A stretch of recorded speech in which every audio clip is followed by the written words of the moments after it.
रहने वाला एक नौजवान लड़का पुरानी बुरी यादों को ना भूल पाने और एक ही चीज के बारे में बार बार सोचने की आदत से परेशान था। अगर उसे कोई कुछ कह देता या फिर उसके साथ कुछ थोड़ा सा भी गलत हो जाता तो वो बस उसी एक घटना के बारे में पूरे दिन सोचता रहता। वही बात उसके दिमाग में हर समय घूमती रहती। फिर वो या तो अपने साथ हुई किसी बुरी घटना के लिए अपनी किस्मत और भगवान को कोसता रहता या फिर अपने मन में उस इंसान से बदला लेने के ख्याली पुलाव बनाता रहता जिसने उसे कुछ कह दिया था या उसके साथ कुछ गलत किया था। अपनी इस ज़्यादा सोचने की आदत की वजह से ना तो लोगों के साथ उसके अच्छे रिश्ते थे और ना ही वह किसी काम को अच्छे से कर पाता था। वह हर समय तनाव व मानसिक अशांति की स्थिति में रहता। उसकी ऐसी हालत को देखकर उसके एक मित्र ने उसे सलाह दी कि यहाँ पास के ही एक बौद्ध मठ में एक जैन मास्टर रहते हैं, तुम उनके पास जाओ, वो तुम्हारी इस मानसिक समस्या का कोई ना कोई समाधान अवश्य बता देंगे। वह नौजवान लड़का जैन मास्टर के पास जाता है और अपनी समस्या उन्हें बताता है कि कैसे वो एक ही घटना के बारे में बार बार सोचता रहता है और पुरानी बुरी बातों व यादों को भूल नहीं पाता। लड़के की समस्या सुनने के बाद जैन मास्टर वहां से उठकर मठ के अंदर चले जाते हैं। जैन मास्टर का बिना कुछ उत्तर दिए यूं उठकर चले जाना लड़के को कुछ अजीब सा लगता है, लेकिन वो फिर भी वहीं बैठा रहता है। थोड़ी देर बाद वह देखता है कि जैन मास्टर मिट्टी की गिलास में पानी भरकर उसकी तरफ चले आ रहे हैं। जैन मास्टर लड़के के पास आकर खड़े हो जाते हैं तो लड़का भी उनके सामने खड़ा हो जाता है। जैन मास्टर लड़के से पूछते हैं, बताओ इस गिलास का वजन कितना होगा?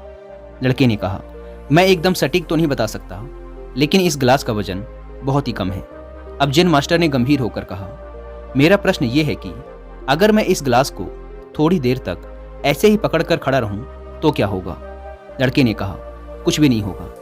जैन मास्टर ने फिर पूछा, अगर मैं इस गिलास को इसी तरह 1 घंटे तक पकड़ कर रखूं तो क्या होगा? आपके हाथ में दर्द होना शुरू हो जाएगा। लड़के ने कहा। जैन मास्टर ने फिर प्रश्न किया, अगर मैं इस गिलास को ठीक इसी तरह पूरे दिन पकड़ कर रखूं तब क्या होगा? आपके हाथ में बहुत ही भयंकर दर्द होना शुरू हो जाएगा।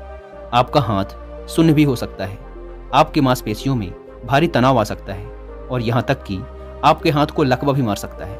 लड़के ने गंभीर शब्दों में कहा। जैन मास्टर ने कहा, बहुत बढ़िया, लेकिन क्या इस दौरान ग्लास का वजन बदला? लड़के ने कहा, नहीं, वजन तो नहीं बढ़ा।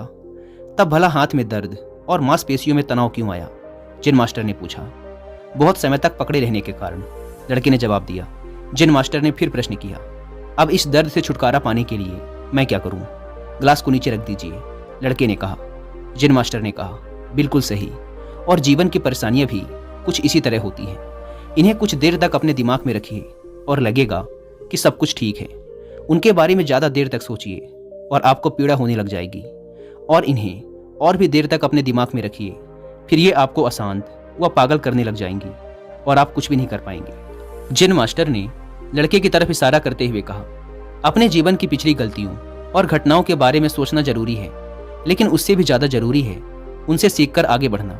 अगर तुम एक ही बात को पकड़कर बैठे रहते हो तो ठीक उस ग्लास की तरह यह भी तुम्हारे जीवन में दर्द पैदा कर देगा। अगर तुम आज अपने अतीत को लेकर बैठे रहते हो तो ये आज भी तुम्हारे हाथ से निकल जाएगा और फिर तुम भविष्य में इसके लिए पश्चाताप करोगे। तुम अपने अतीत के लिए जैसा इंसान बनना चाहते हो या फिर जिन गलतियों के लिए पश्चाताप कर रहे हो, तो तुम आज से ही वैसा इंसान बनने का प्रयास करो और कोशिश करो कि आज तुम वैसी गलतियां ना करो जिसके लिए तुम्हें भविष्य में पछताना पड़े। इसलिए चिंता करना बंद करो और अपने आज के कर्मों पर ध्यान दो, क्योंकि चिंता व्यक्ति को उसकी चिता तक ले जाती है। दोस्तों, चिंता करने की आदत को छोड़कर एक खुशहाल जीवन कैसे जिया जाए, इस पर विश्व प्रसिद्ध लेखक डेल कार्नेगी ने एक बहुत ही अच्छी किताब लिखी है।